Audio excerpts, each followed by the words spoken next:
This is the Patchwork Suite, where a single musical theme is the common thread in a season of variations.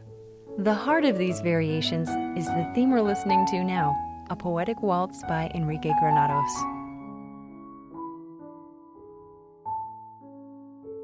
I'm your Patchwork Suite host, Mary Claire Murphy, and throughout the series, I speak with composers who have graciously written a short work expressly for this podcast. I've asked each composer to draw on both the Granados theme and on a textile they find meaningful. With each new voice we hear, and with each musical sampling, we're building a colorful and diverse patchwork of artistic expression. To the patchwork, we add a few frills from your own wardrobe. And I say that because today, experimental composer Ka Hei Cheng emphasizes the importance of you in any piece of music. You, an active listener who's eager to enjoy the invaluable beauty that surrounds us every day. We just have to notice it. For you and I to participate to the fullest extent in Ka Hei's patchwork variation on the Granados waltz theme, let's take a moment to understand what she really means by active listening.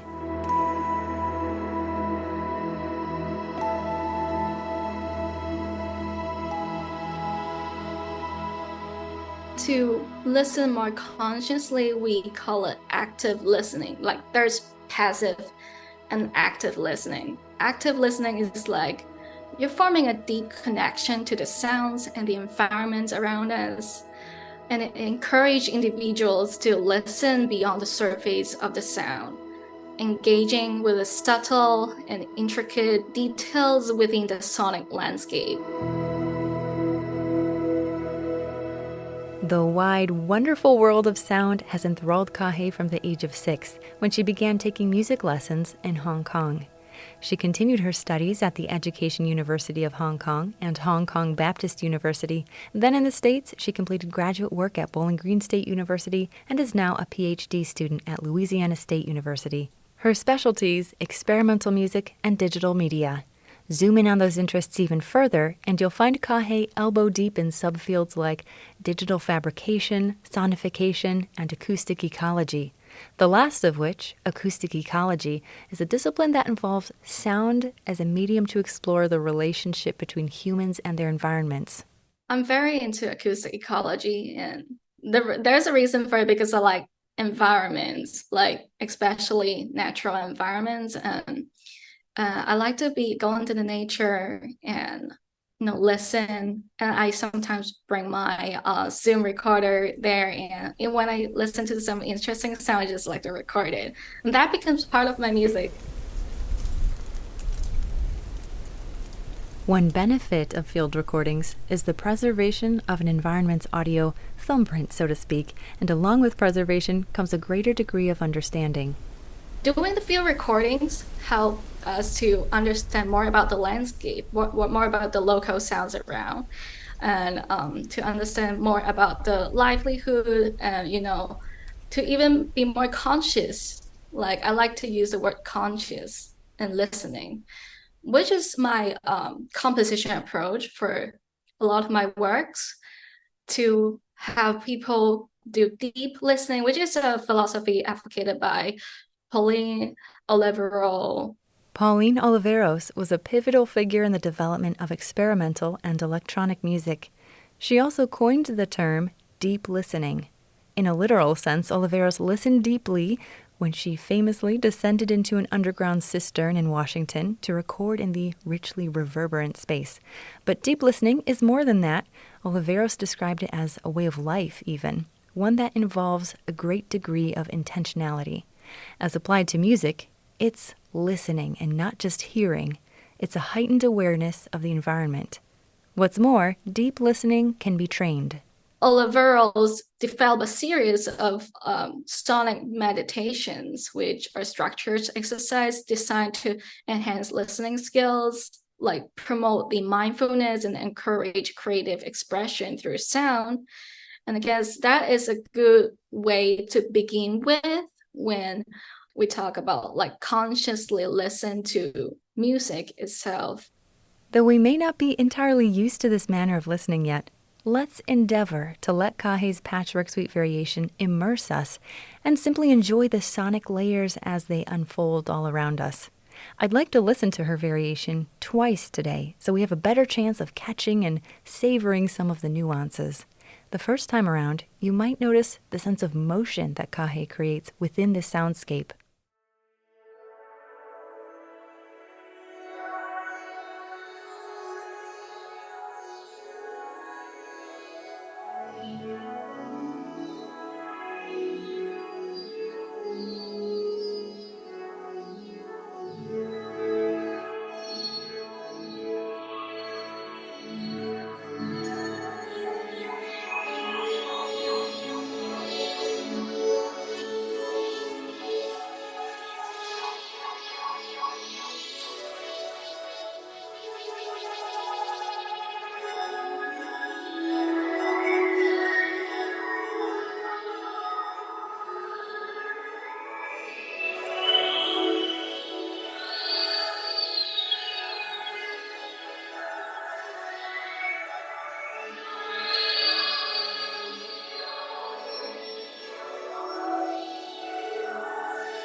Ka Hei Cheng redesigned the Granados Poetic Waltz as an ambiance in motion. Perhaps you could even feel snatches of the theme shifting in space. Or if you're wearing headphones, you might have felt like it was whirling around your head. That circular motion is inherent to the piece to the extent that Ka Hei titled it Spectral Circles and Choreography. To break down that title, I asked Ka Hei if she could elaborate on the spectral element of the work. Instead of focusing on different instrumentation and orchestration of the piece, it's more of the overall pictures. I like to use the concept of energy, how the energy sustained in my piece. The energy determines the emotions. Different level of energy, different intensity of the energy determines the emotions that I'm portraying in the piece, which lead to the distinction between my spectral music and classical music. Hand in hand with the concept of energy, spectral music composition leans on the physical properties of sound as a point of departure. With a spectral approach, Ka Hei designed the whirling motion to harken back to the traditional waltz as a circular dance. Ka Hei was a longtime dancer herself, so different forms of dance and motion are of particular interest in her sound designs in general. In a case like this, where the dance is more abstract, like a dance of the senses, physical choreography is still an artistic model. The composition is a choreography, right? But it doesn't involve an actual dancer. My preference always doing with something with dancing, because I used to dance for like around 8 to 10 years. I always think of the embodied movement or the imaginative embodied movement, to think of how the gestures, how the shape moves, or visualize it to move it in space. We've experienced for ourselves the kinesthetic quality of Ka Hei's soundscape, but there's still one burning question to ask, which is, how? How does one design a world like this? Not that we need to go too far into the nitty-gritty, but Ka Hei does summarize what the process looks like and how she uses different modulations, or in other words, alterations to the audio signal. The meaning of the piece comes first. Then, to achieve the meaning, I use the effect. That's a good way to put it. And the way I do the effects are like, there are multiple ways. I do modulations, different type of modulations, frequency modulation, amplitude modulation, ring modulation, phase modulation. So all of these change the temporal effects, change the dynamics, change the expressiveness of some part, and change the harmonic content. All of these modulation methods serve as indispensable tools for not only me, sound designers in general. So with a little more context under our belt, let's listen again to Ka Hei Cheng's spectral circles and choreography and see what we might experience in this soundscape a second time around.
Thank you for listening deeply with me, and in doing so, participating in this patchwork as well.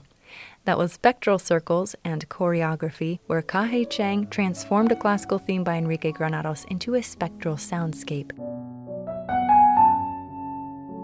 Special thanks to Ka Hei for her contribution and conversation on the Patchwork Suite.